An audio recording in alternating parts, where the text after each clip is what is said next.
Good afternoon, everyone. Good afternoon. Good Miss. afternoon. We are from STI, West Highlands University students, first year college, taking BS Ed English.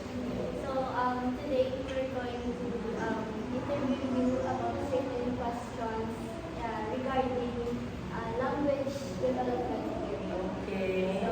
First, Miss, will we ask your name? My name is Miss Mika Tajama. How old are you? I am 31 years old. How long have you been teaching? I have been teaching in Louis Service National High School for the past 10 years. I am teaching junior high school English, particularly English 10. You'll be presenting you a little Okay. background about the language development. As we tackled during our lesson, we discussed different theories of language development, such as the linguist theory, based language reasoning, the Bayes theory suggests learning through reinforcement, the cognitive theory, linked language development, interactions theory, emphasize social interaction and learning language, connectionist theory, focus on learning through exposure patterns. Miss Mika, as an English teacher, what are your experiences and principles in teaching in terms of theory of language development? To be very honest, especially after the post-pandemic era, language development is a very challenging task for English teachers like us. The 2-year pandemic has caused a lot of learning gaps to our students.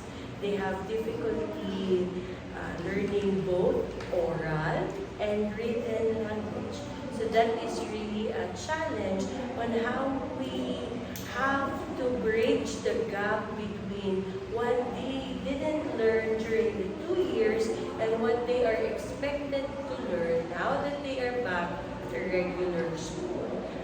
My principle in teaching with the use of our theory would have to be Levi-Gonski's interactions theory.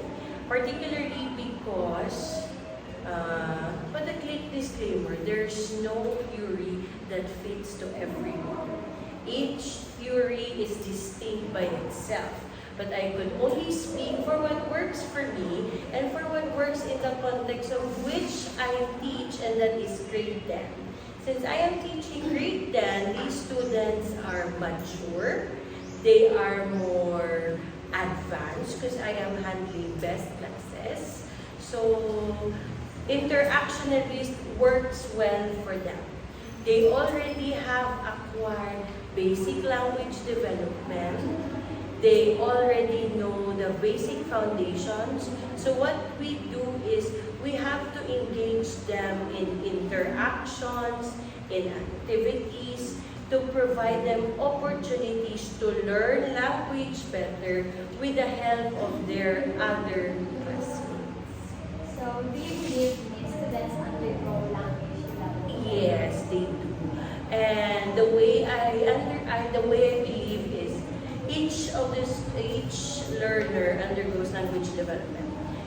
What really matters or what distincts lang is the kind of development. From the time that we are young, we imitate. Simple imitation is a form of language development. When we imitate and then your parents will say, very good, that is already a part of language development. When you join us in school and elementary, you absorb what your English teachers will teach you. A, B, C, D, A, E, I, O, U. That is language development. Until such time that you reach in high school, you learn more complex language skills. And further, I think each stage of our life, we learn different language skills and language formation. How can you tell when a student is improving language? The best indicator would have to be actual performance. We cannot just say that when the student says yes, when the students when the students are nodding their heads, that's already enough. It's not.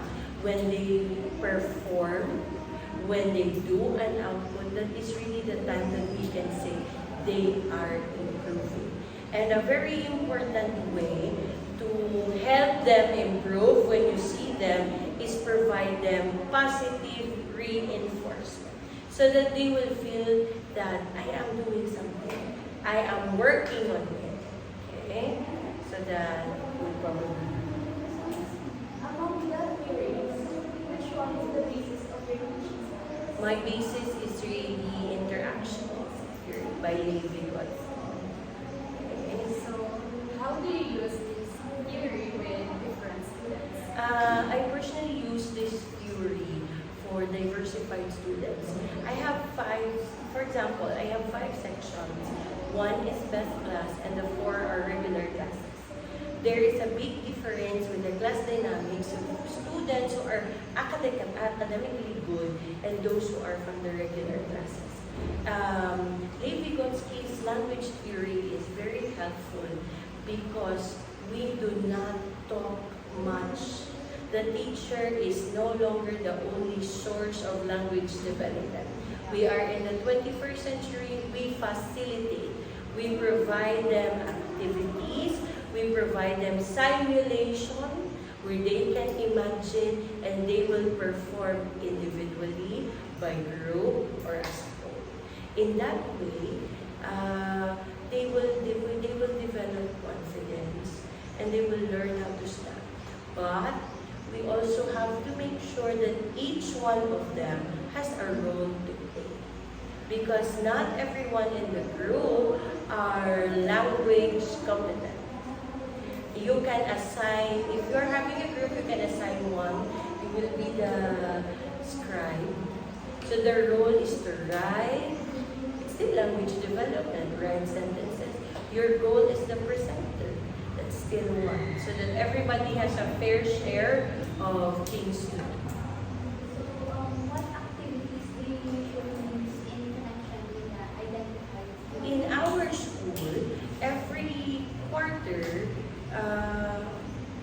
we are really trying to implement 3 things. Okay? The first one is what we call as the GRASS framework. It's the goal, role, audience, performance framework. In this framework, we do not give students one project per subject. It causes them so much stress and burden. Under the GRASS framework, 1 competency in English, 1 in Filipino will combine together in 1 project so that the students will make 1 project for all. We also here in the English department, we also do gamified lessons. So all of the topics will be given to the students through games, okay, through gamified presentations so that they will learn. And the last one would have to be differentiated activities. We are tasked in the school to prepare different set of activities for different set of learners based on their multiple intelligences and learning styles. So, follow-up question is, how do these activities help students learn better? These activities help students learn better because of 2 things. Number 1 relates to interaction theory. They learn better because they see that they can work with their peers. They can work with their classmates. The second reason is when you give them real life problems, situations, students learn better because they can see how these English language topics can relate to their everyday lives. Okay? To their everyday lives as Villamontejanos, as Bacolodnos, they can relate better. So, that's all, Miss. Thank you so much for sharing your experiences here at Orbias. Also, as an English major students with your teacher, we learn a lot.